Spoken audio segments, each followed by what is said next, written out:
மறியல் போர் ஆட்டோ ஓட்டுநர் மறியல் போர் மீட்டர் கட்டணம் உயர்த்த சொல்லி ஆட்டோ ஓட்டுநர் மறியல் போர் ஆண்டுகள் 12 ஆகி போச்சு ஆட்சிகள் கூட மாறி போச்சு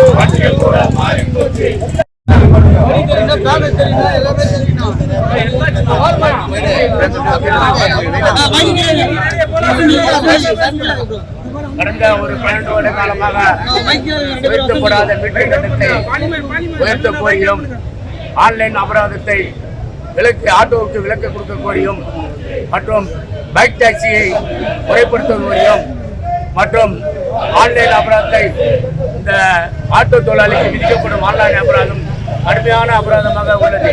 இந்த அபராதத்தை கடந்த ஒரு மோடி அரசு வந்ததிலிருந்து சாலை பாதுகாப்பு சட்டத்தை அமல்படுத்த கோரும்போது இந்த ஆன்லைன் அபராதத்தை கடுமையாக உயர்த்திக் கொண்டிருக்கிறார்கள். கடந்த 12 வருடமாக உயர்த்தப்படாத மீட்டர் கட்டணம் இன்னும் உயர்த்தப்படவில்லை. நாங்கள் பல கட்ட போராட்டங்களை நடத்திவிட்டோம். கோட்டை நோக்கி முற்றுகையிட்டோம், கோட்டை நோக்கி பேரணி சென்று விட்டோம் மற்றும் ஆர்ப்பாட்டம் நடத்திவிட்டோம். மற்றும் கடந்த ஒரு வருடத்துக்கு முன்னாடி தமிழகத்தில் உள்ள மொத்த ஆர்டிஓ அலுவலகங்களிலும் போராட்டம் நடத்திவிட்டோம். ஆனாலும் இந்த அரசு என்ட்ரி போட்டு கல்லாகவே இருக்கிறது. எங்களுடைய மீட்டர் கட்டணம் என்பது இன்று உயர்த்தி கொடுக்க வேண்டும். ஏனென்றால் இன்னைக்கு ஏப்ரல் 23 சட்டசபையில் போக்குவரத்து மானிய கோரிக்கை வருகிறது. இந்த மானிய கோரிக்கையில் எங்கள் ஆட்டோ தொழிலாளிக்கு இந்த மீட்டர் கட்டணம் உயர்த்த வேண்டும். கடந்த காலத்தில் பார்த்தீங்கன்னா ஒரு 12 வருடமாக எல்லா விலைவாசியும் உயர்ந்துவிட்டது. தீராத விலைவாசியே இல்லை. அரிசி விலை, பருப்பு விலை, எல்லா விலையும் ஏறிப்போச்சு. பெட்ரோல் விலை, டீசல் விலை, அப்புறம் நாங்கள் வீட்டு வாடகை, தங்க விலை, தங்க விலையுமே இன்னைக்கு 75,000, 1 லட்சம் ரூபாய் தொட்டுடும். ஆனால் எப்பவுமே உயர்த்தப்படாத இன்னும் மணிக்கட்டணாக இன்னைக்கு இந்த ஆட்டோ மீட்டர் கட்டணம் வந்து உயர்த்தவில்லை. ஆனால் உங்கள் ஊடகவியலாளர் கூட நீங்கள் ஒரு 12 வருஷத்துக்கு முன்னாடி ஒரு சம்பளம் வாங்கியிருப்பீங்க, இன்னைக்கு ஒரு சம்பளம் வாங்கியிருப்பீங்க. அதே மாதிரி அரசு ஊழியர்கள் சம்பளத்தை எடுத்துங்க. 12 வருஷத்துக்கு முன்னாடி வாங்கின சம்பளம்னா இன்னைக்கு வந்து சம்பளம்னா இதெல்லாம் நாங்கள் உயர்த்தக்கூடி தான் இந்த போற மறியல் நடத்தும். அதே மாதிரி பார்த்தீங்கன்னா இந்த தொழிலை கபலீகரம், அதாவது கார்பரேட் நிறுவனங்கள் கபலீகரம் செஞ்சிருச்சு. ஓலா, ஊபர், ராபிடோ போன்ற கார்பரேட் நிறுவனங்கள் இந்த தொழிலை கபலீகரம் செஞ்சிருச்சு. அவன் இன்னைக்கு அடிமட்ட காசை இன்னைக்கு கொடுக்குறான். ஏன்னா ஒரு காலத்துல அள்ளி கொடுத்தான். ஏன்னா அன்னைக்கு அவன் கமிஷன் வாங்கினான். ஒரு சவாரிக்கு 15 ரூபாய் 20 ரூபாய் கமிஷன் வாங்கினான். இன்னைக்கு சவாரி கிடையாது. அதுலயும் போட்டி வந்துருச்சு. போட்டி வந்த அடிப்படையில் இன்னைக்கு ஆன்லைன் வியாபாரம் தான். இன்னைக்கு ஒன்லி பிளாட்ஃபார்ம் மீட்டு மட்டும் பிளாட்ஃபார்ம் கட்டணம் மட்டும் கொடுங்கன்னு சொல்லிட்டு இன்னைக்கு என்ன பண்றான், இந்த கட்டணத்தை ரொம்ப குறைஞ்ச விலையில குறைந்த கட்டணத்தை இன்னைக்கு கொடுத்துருக்குறான். அந்த கட்டணத்தை இன்னைக்கு எங்க தொழிலாளர்கள் ரத்தத்தை உறிஞ்சிறாங்க. அதாவது உழைப்பு சுரட்டல் என்பது இன்னைக்கு நடக்குது கார்பரேட் நிறுவனம் மூலமா.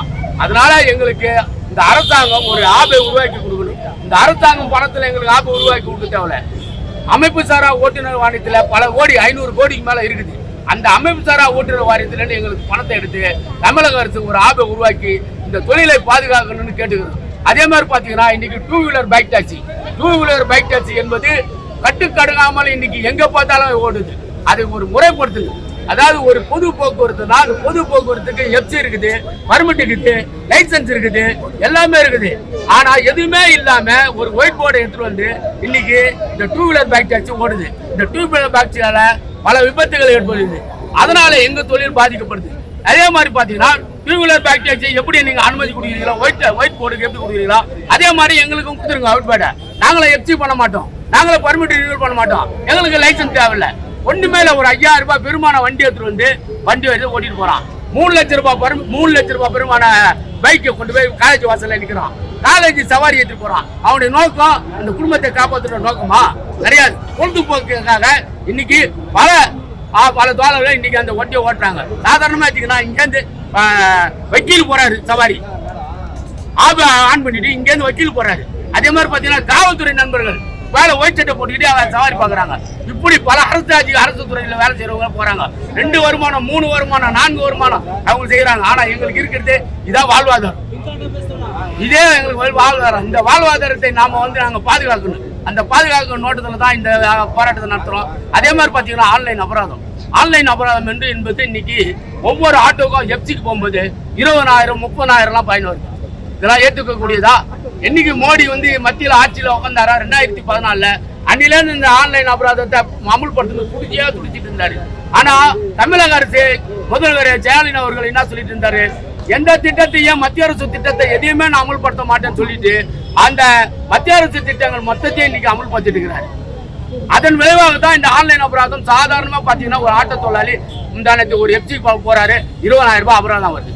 இதெல்லாம் கண்டிச்சு தான் இந்த மறியல் போராட்டம் நடத்தும். உடனடியாக இந்த தமிழக அரசு கருத்தில் கொண்டு எங்களுடைய 25 அதாவது மினிமம் நாங்க கேட்கறதுக்கு தொழிலாளி இன்னைக்கு பொதுமக்களை கொடுக்க தயாராகிறாங்க. 50 ரூபாய் ஆட்டோல ஏறினாலும் 50 ரூபாய் கொடுத்துட்டு போயிடுறாங்க. நாங்க கேட்க வேண்டியது இல்லை. அந்த கட்டத்தில் இருக்கும்போது 50 ரூபாய் கொடுக்குறாங்க, கிலோமீட்டருக்கு 25 ரூபாய் கேட்கறோம். நாங்க அதிகபட்ச கட்டணமே கேட்கல, குறைந்தபட்ச கட்டணம் தான் கேட்கறோம். எல்லா தொழிலையும் எல்லா விலைவாசியும் ஏறி போச்சு. எங்க ஆட்டோவே இன்னைக்கு 1.5 லட்சம் ரூபாய், இந்த ஆட்டோ இன்னைக்கு 3 லட்சம் ரூபாய் ஆட்டோ, 3.5 லட்சம் 4 லட்சம் ரூபாய் ஆட்டோ இன்னைக்கு. அதே மாதிரி பட்டா உதிரி பாகங்கள் விலை ஏகப்பட்டது ஏறி போச்சு. அதே மாதிரி பாத்தீங்கன்னா பெட்ரோல் டீசல் விலை 55 ரூபாய் இருந்தது பெட்ரோல், இன்னைக்கு 102 ரூபாய். உங்க பேர் சார்? என் பேர் முகமது அலிப்போம், தென் சென்னை மாவட்ட ஆட்டோ டாக்ஸி ஓட்டுநர் சங்கம். இந்த பிரச்சனை தீரணும்னா அடுத்த கட்டமாக நாங்க குடும்பத்தோடு காத்திருப்பு போராட்டம், அமைச்சர் அலுவலகத்துல காத்திருப்பு போராட்டம் குடும்பத்தோடு இருப்போம் என்று கேட்டுக்கொள்ளும். எப்ப சார் பண்ணுவீங்க? இன்னைக்கு மானிய கோரிக்கையில எங்களுக்கு வரிக்க வரலனாக்கா அடுத்த கட்ட போராட்டம் குடும்பத்தோட போராட்டம். கட்டணம்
உயர்த்தி கொடுங்க அரசாங்கம்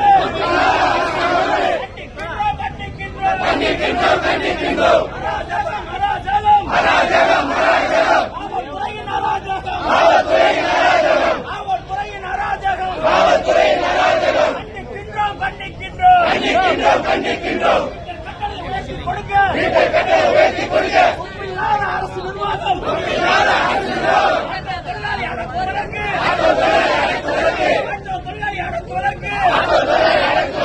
யார் உரிமை கொடுத்தது? காட்சி சட்டம் காட்சி சட்டம்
ஓட்டு உனக்குத்தானே உன் வார்த்தையை நம்பித்தானே உன் வார்த்தையை நம்பித்தானே ஆட்டோ தொழிலாளி குடும்பங்கள் ஆட்டோ தொழிலாளி குடும்பங்கள் அரியணையை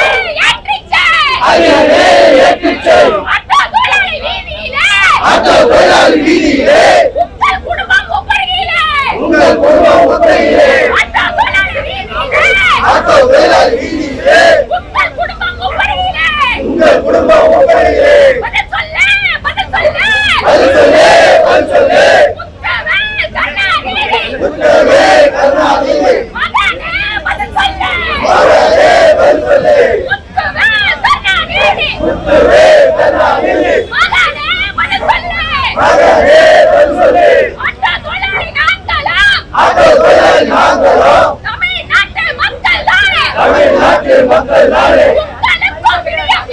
உங்களுக்கும் விடியும் என்று உங்களுக்கு விடியல் என்று உங்களுக்கும் விடியும் என்று உங்களுக்கும் விடியல் என்று கொடுத்த வாக்குறுதி கொடுத்த வாக்குறுதி என்னாச்சு என்னாச்சு என்னாச்சு என்னாச்சு தெருவிலே போட்டுட்டியா தெருவிலே போட்டுட்டியா உச்சந்தீயில் விட்டியா உச்சநெய்யில் விட்டியா ஆட்டோ தொழிலாளி வாழ்வாதாரம் ஆட்டோ தொழிலாளி வாழ்வாதாரம் உச்சந்தீயில் நிற்குது உச்சநெய்யில் நிற்கிறே பதில் சொல்லு பதில் தொழில சுயதொழில் எங்க ஆட்டோ தொழில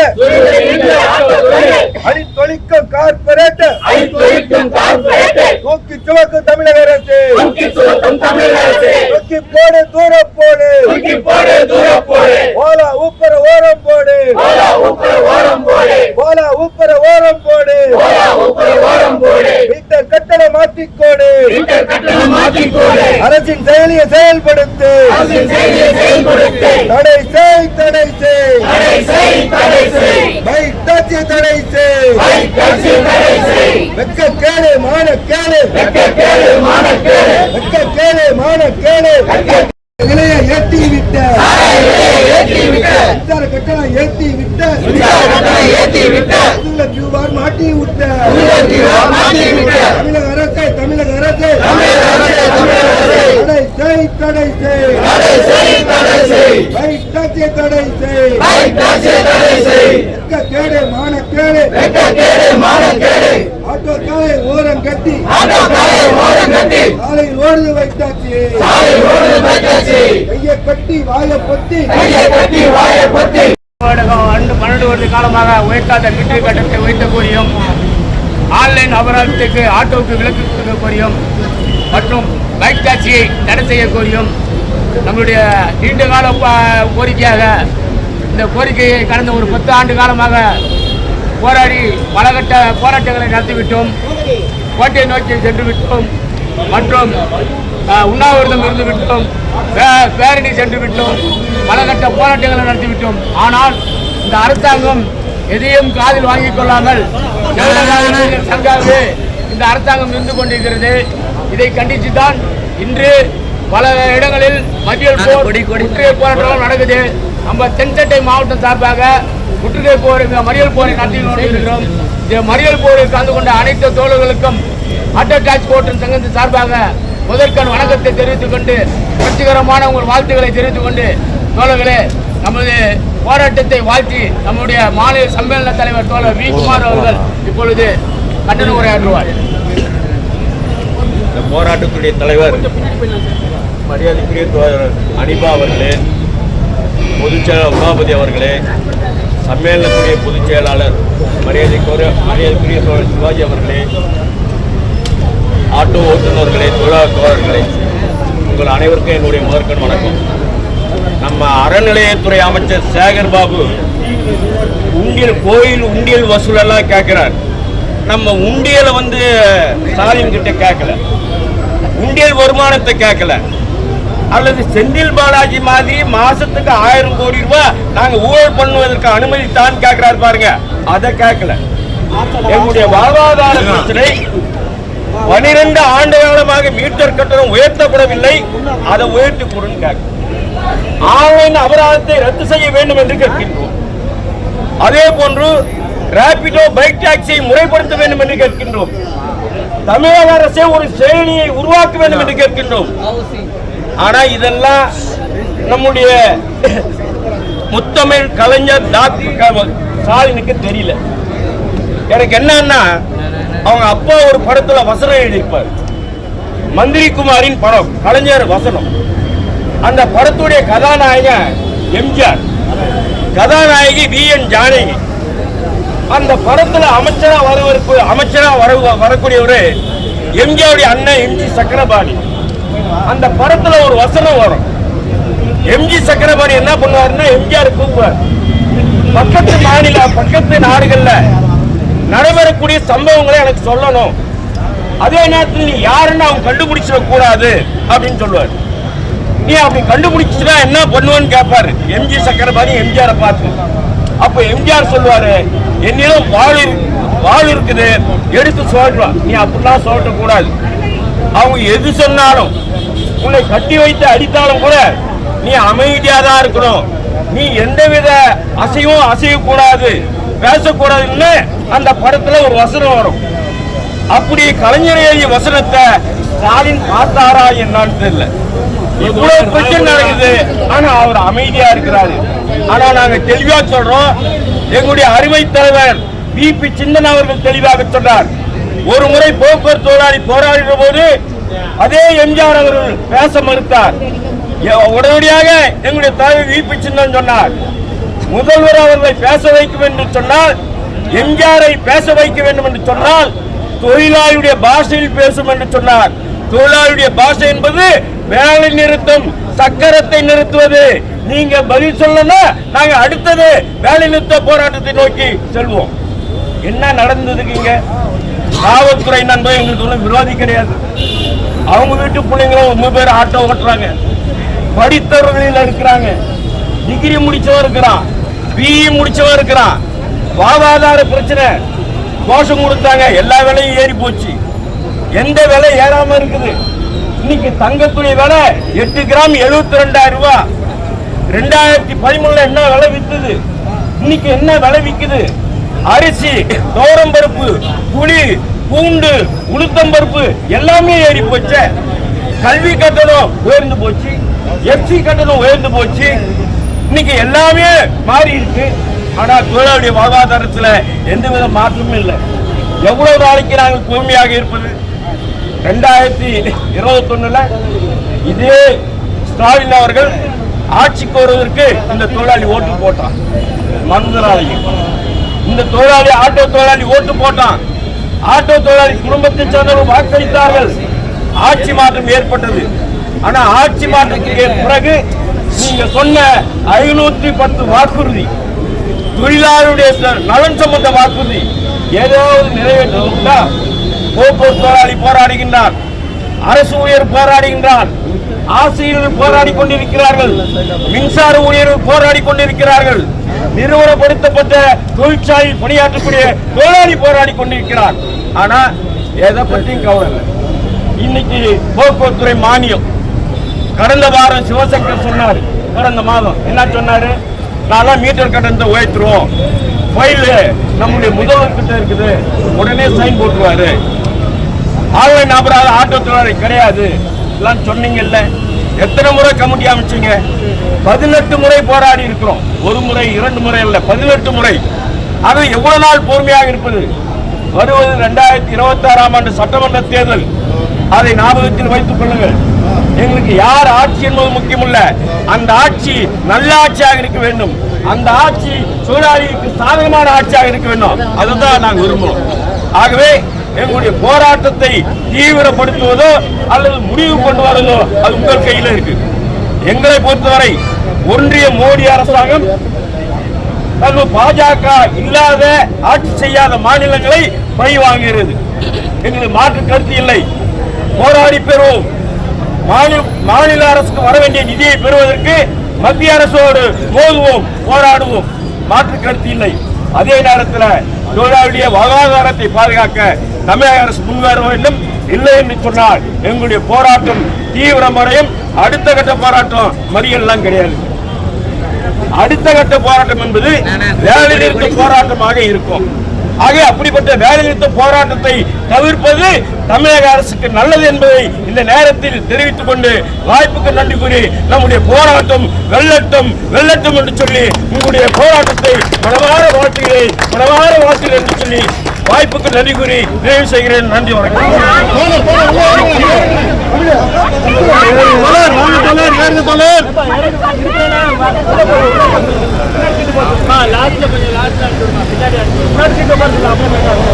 அப்படின்னு சொல்லி பின்னாடி கிளம்பி சொல்லுங்க.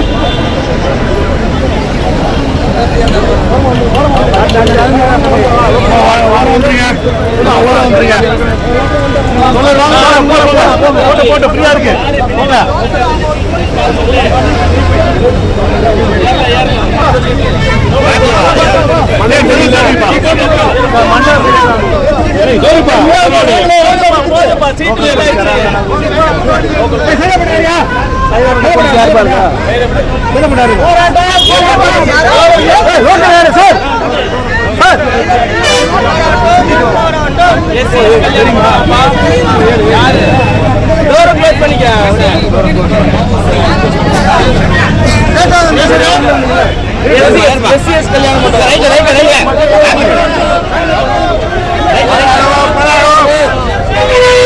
கல்யாணம்